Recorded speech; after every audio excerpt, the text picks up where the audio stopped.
कि कश्मीर जिगर के टुकड़ा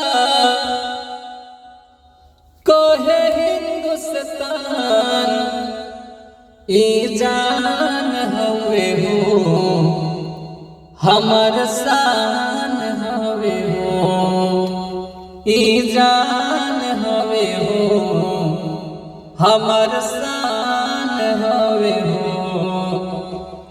स्वर्ग बनवल अपने हाथे हर धरती पर भगवान ई जान हवे हो हमर शान हवे हो।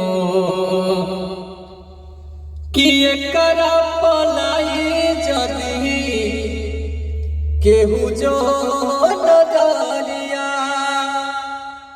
अब बोटी बोटी काट दे हम गतरे गतरिया। हाँ एकरा पलाई जदी केहू जो नजरिया अब बोटी बोटी काट दे हम गतरे गतरिया।